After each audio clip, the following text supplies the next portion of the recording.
Olá, estudantes, tudo bem com vocês? Estamos hoje aqui para mais uma aula de Família e Direitos Humanos e combinamos de sempre começar com um jogo de perguntas sobre os direitos humanos, sobre a Declaração dos Direitos Humanos, referente àquela primeira aula que vocês tiveram com a professora Sandra lá no começo do ano. Vamos lá? Podemos iniciar? Primeira pergunta. A Declaração Universal dos Direitos Humanos faz parte de que documento? Letra A, da Carta Internacional de Direitos Humanos. Letra B, do Pacto Internacional sobre Direitos Civis e Políticos. Ou letra C, Convenção para a Prevenção e a Repressão do Crime de Genocídio. Vamos pensar bem. A Declaração Universal dos Direitos Humanos faz parte de qual documento? Acertou quem respondeu a letra A, Carta Internacional de Direitos Humanos. Vamos para a próxima? 2. O que a Organização das Nações Unidas, também conhecida por ONU, queria quando criou a Declaração Universal dos Direitos Humanos? Letra A, montar um sistema de unificação mundial? Manter a paz e a segurança internacionais? Deixar que as pessoas se expressassem sem ser oprimidas e assim fazer o que bem entenderem?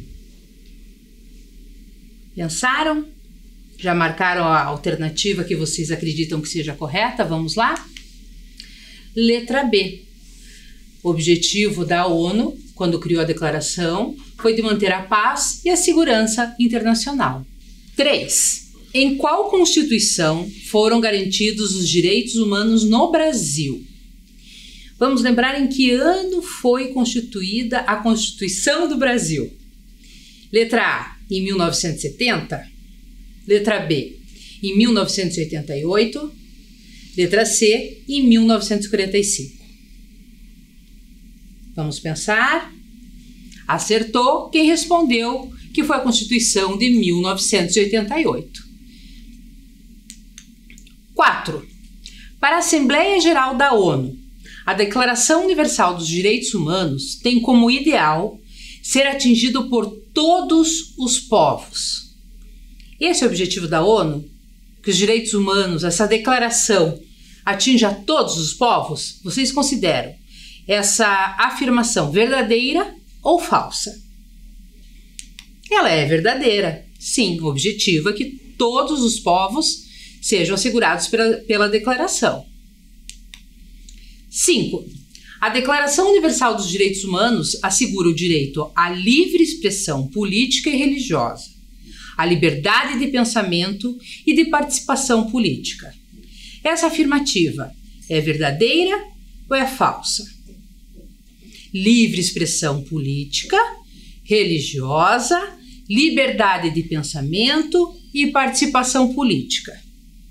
Vamos lá? Acertou quem respondeu que é verdadeira.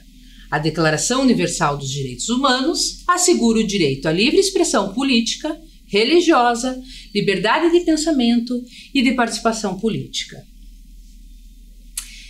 Será que é fácil garantir essa declaração para todos os povos do mundo? Será que todas as pessoas conseguem manifestar livremente o seu pensamento político, religioso? Será que existe uma maneira correta de pensar? Existe um pensamento que a gente pode dizer que é universal? A gente já vai falar um pouquinho mais disso, mas primeiro a gente trouxe um vídeo que traz um pouquinho as diferenças do nosso país. País não, do mundo. Como podemos ser diferentes uns dos outros? Usamos roupas diferentes, gostamos de coisas diferentes.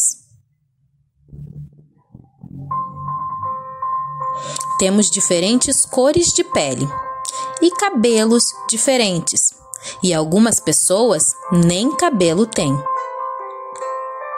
Podemos usar a mão direita ou a mão esquerda para escrever. Podemos segurar o lápis de jeitos diferentes. Falamos línguas diferentes, Temos vozes e sotaques diferentes. Falamos rápido ou devagar. Temos medos de coisas diferentes.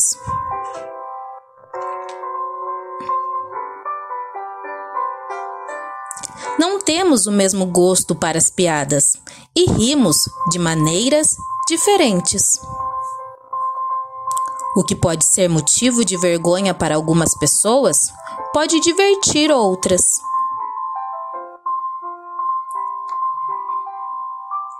Temos opiniões diferentes sobre os outros.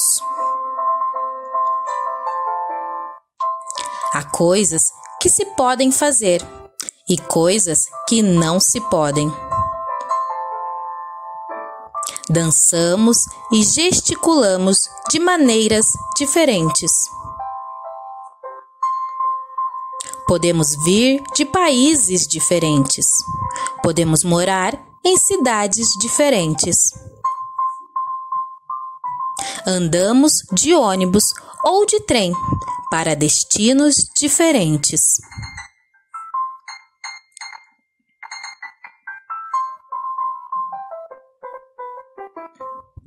Há seres vivos e seres sem vida. Alguns vivem muito, outros vivem pouco.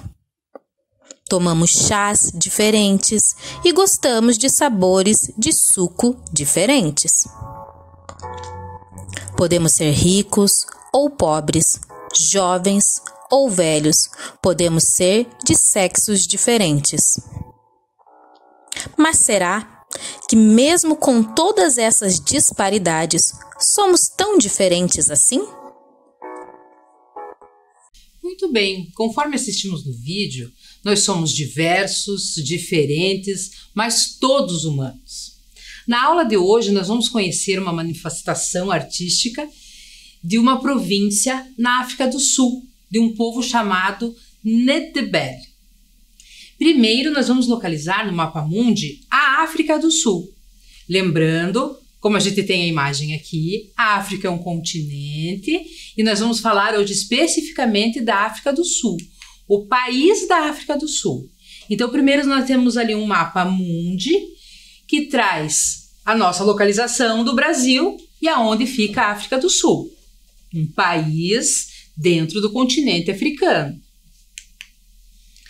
A África do Sul possui 3 capitais, uma executiva, que é Pretória, uma legislativa, que é a cidade do Cabo, e a judiciária, que é Bloemfontein. Ali na imagem do mapa da África do Sul, a gente pode ver essas 3 capitais destacadas. Muito bem, então agora nós vamos conhecer uma vila que fica localizada na cidade de Mpumalanga, e que ficou mundialmente conhecida pelos desenhos geométricos das suas casas, das roupas coloridas das mulheres. Tanto as casas como as roupas, elas estão entre os mais bonitos do continente africano. Então, nessa primeira imagem, a gente tem ali algumas casas da aldeia e esses desenhos coloridos, né? Não se sabe bem ao certo a origem da pintura dessas casas, mas acredita-se que após uma terrível derrota numa guerra contra os colonizadores da língua holandesa, o povo explorado passou a utilizar as pinturas como uma simbologia de identificação entre eles, comunicando-se secretamente uns com os outros através da arte. Então acredita-se que foi feita essa pintura para eles poderem registrar o lugar deles, o espaço onde viviam, se reconhecerem entre eles. Daí nessa próxima imagem a gente tem que os murais eram feitos com materiais naturais que resultavam em tons terroso, mas ficaram mais vibrantes com a disponibilidade das tintas comerciais. Depois de algum tempo, eles passaram a ficar mais coloridos, né, com as tintas que a gente tem hoje em dia. Eles ficaram mais coloridos. O costume da padronagem nas fachadas não foi identificado pelos inimigos, sendo interpretado apenas como decorativo. E assim deu-se continuidade ao que marcou uma época de desentendimentos e conflitos. A resistência, então, foi marcada por esses murais coloridos e de estilo único, sempre pintados por mulheres, tornando-se uma tradição passada de geração em geração, de mãe para filha. Outras imagens.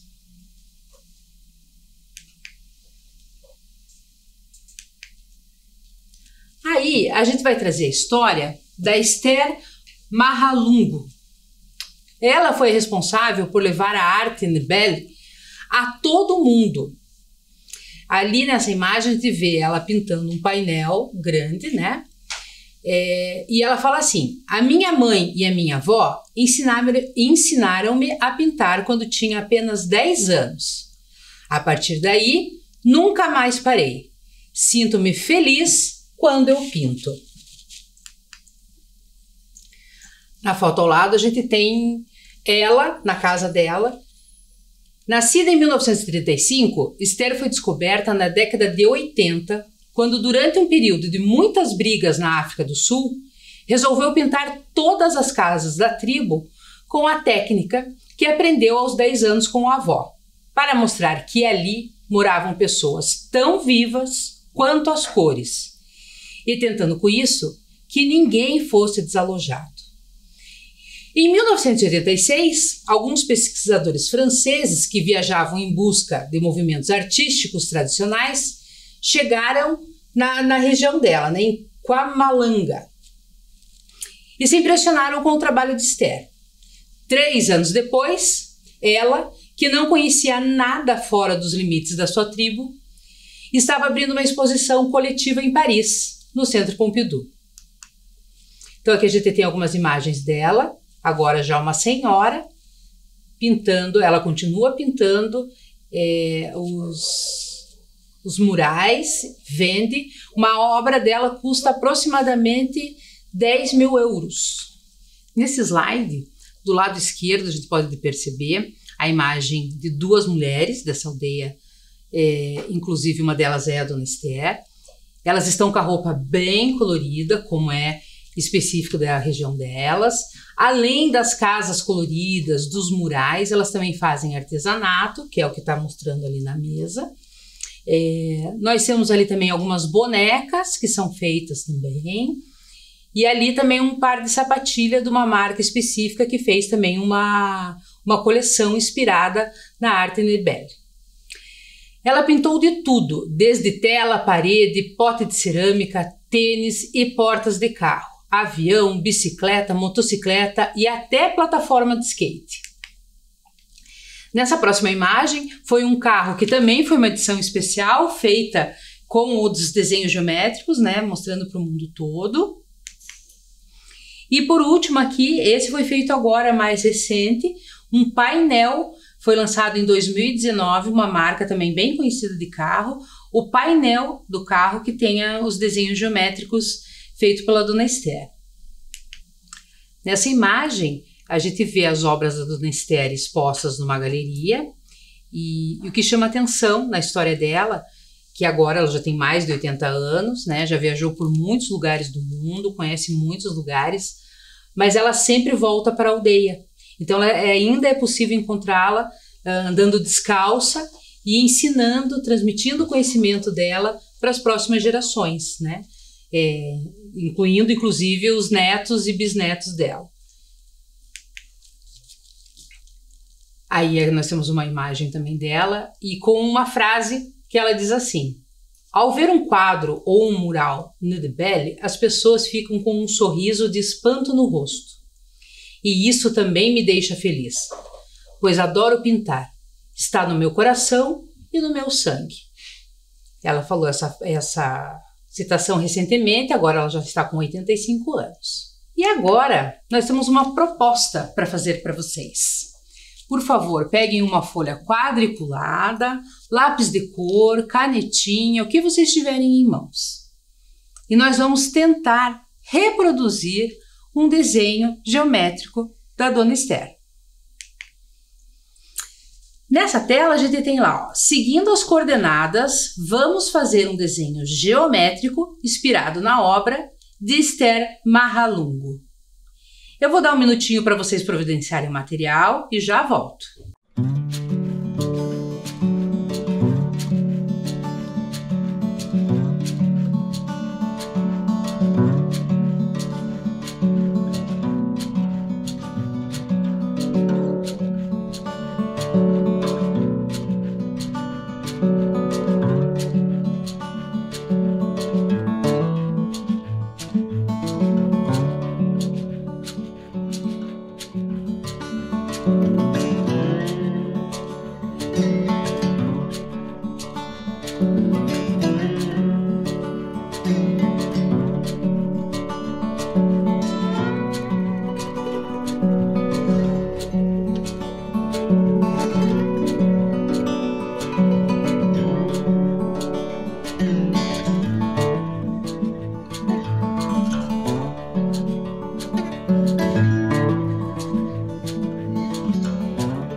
Muito bem, agora que vocês já estão com o material, o desafio é reproduzir essa obra. A gente vai deixar um tempinho para vocês tentarem fazer sozinhos e já já eu volto com o passo a passo.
Se não deu tempo, não tem problema, vocês podem continuar depois. Vamos fazer juntos agora. Conseguiram fazer sozinhos? Parecia simples? Às vezes uma obra a gente olha e acha que é simples, que é fácil, e não é tão simples assim, né? Vamos lá, então? Eu preparei aqui um passo a passo, na medida do possível para a gente ir seguindo, e vai se aproximar da obra dela. Vamos lá? Então, primeiro, numa folha quadriculada, uma malha quadriculada, vocês vão mais ou menos ver onde é o meio dessa folha. No meio dessa folha, a gente vai marcar uma cruz. A gente vai fazer uma linha horizontal e uma vertical, no formato de uma cruz. Juntamos essas linhas, formamos um círculo. Então, o primeiro passo que nós vamos fazer é um círculo no meio da folha com 4 quadrados. Conseguiram fazer esse primeiro passo? Vamos para o próximo. Agora, partindo do círculo, nós vamos pular uma linha e pintar 6 quadrados abaixo do círculo no sentido horizontal. Aqui eu fiz com a cor verde, mas vocês podem escolher a cor que tiver ao alcance de vocês, né? Pode ser lápis, canetinha, tinta. O importante é seguir os 6 quadrados. E logo abaixo do círculo, né? Continuando. Vamos nas duas extremidades. Temos 6 quadrados pintados. Nas duas pontas vamos subir 2 quadrados. E depois pintamos mais 4 no sentido horizontal. Conseguiram fazer? Então, nós temos 6, subimos 2 e depois vamos mais 4 para o lado horizontal. Próximo. Vamos novamente para a ponta, descemos 2 quadrados na vertical e mais um na horizontal. Mais ou menos já finalizamos a primeira parte do desenho. Agora nós vamos para o sentido oposto, fazer a mesma coisa. Vou dar um minutinho para vocês poderem olhar bem as imagens e fazer igual vocês fizeram a primeira parte embaixo. Vão reproduzir a outra parte em cima. Vou dar um minutinho e já volto.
Espero que vocês já tenham conseguido fazer esse primeiro passo.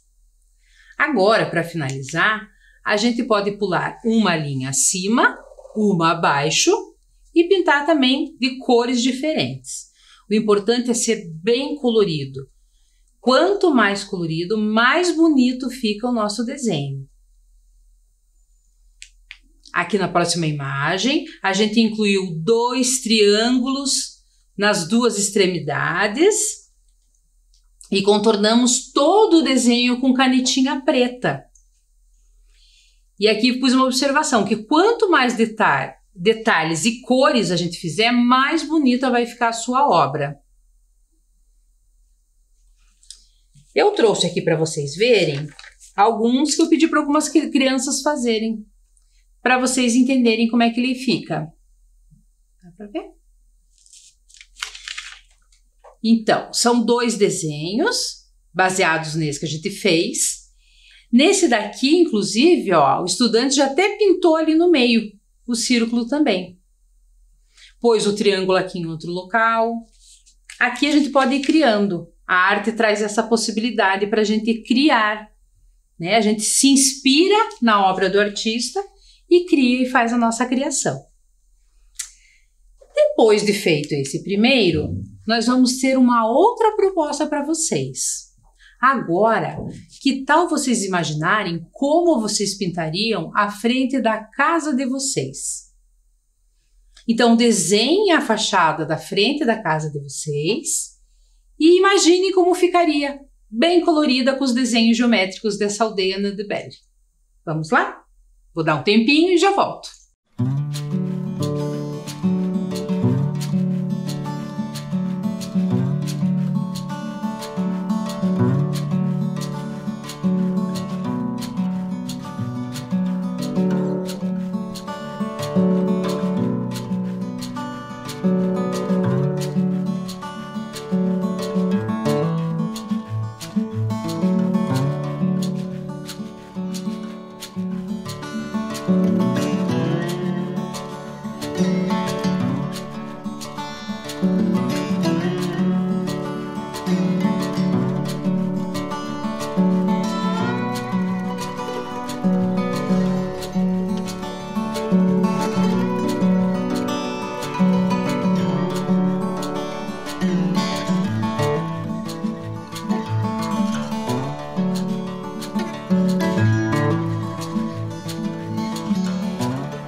Conseguiram registrar a casa de vocês com os desenhos geométricos propostos que a gente trouxe?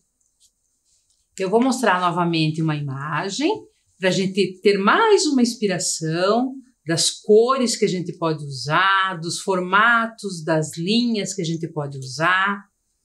E conforme eu tinha falado, quanto mais colorido o desenho, quanto mais detalhe ele tiver, mais bonito ele vai ficar. Nessa fachada dessa casa, a gente vê que ele é com muitos detalhes e fica muito bonito também fazer o contorno de todo o desenho, sempre com uma canetinha preta. Faz uma diferença, não sei se vocês perceberam isso na casa de vocês, mas ele destaca, realça a cor. Vamos repetir essa imagem também, que é uma outra sugestão, uma outra ideia que vocês podem reproduzir no desenho da casa de vocês. Então, hoje é isso. Esse foi o nosso recado. Quisemos trazer um pouquinho da história desse povo que vive na região da África do Sul e que por muitos anos resistiu à cultura por meio da pintura, passando de geração em geração, de mãe para filha, sempre as mulheres fazendo essa pintura, usando as cores, para marcar o espaço e a cultura daquele povo. Espero que vocês tenham gostado. Até a próxima. Mas antes de irmos embora, nós vamos deixar com vocês a leitura para vocês apreciarem do livro Sou Humano, um livro sobre empatia. Hoje é isso. Tchau, tchau. Sou Humano, um livro sobre a empatia. Susan Verde, ilustrações Peter Reynolds, editora Panda Books. Eu nasci, um milagre, um entre bilhões, mas único. Sou humano, estou sempre aprendendo.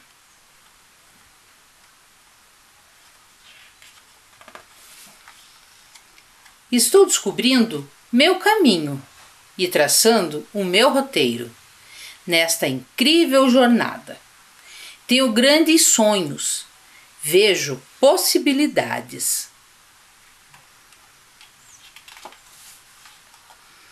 Tenho uma curiosidade infinita. Faço descobertas. Estou sempre maravilhado. A natureza me encanta. Tenho meu lado brincalhão. As amizades me trazem alegria. Sou humano. Mas ser humano significa não ser perfeito. Eu cometo erros. Posso magoar os outros com as minhas palavras, meus atos e até o meu silêncio. E também posso ser magoado. Posso ter medo de coisas que ainda não entendo e ficar com receio de tentar uma coisa nova. Fico com o coração apertado quando estou triste. Sou humano. Mas então eu lembro que, como sou humano, posso fazer escolhas. Posso seguir em frente.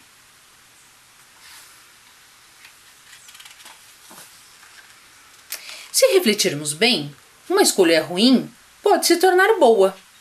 Com gentileza, podemos transformar um dia ruim em um grande dia.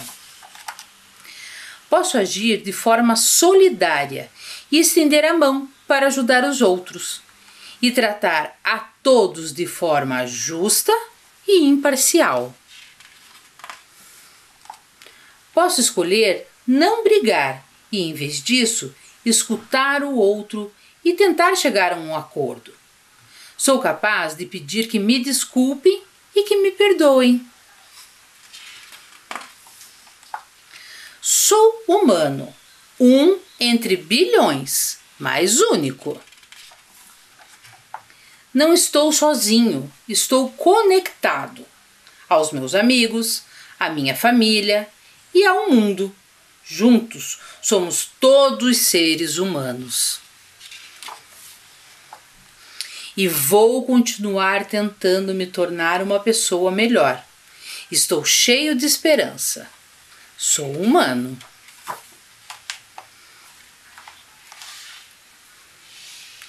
Sou um ser humano. Isso significa que não sou perfeito. Eu cometo erros e não entendo muitas coisas, mas tenho esperança e sempre vou tentar ser uma pessoa melhor.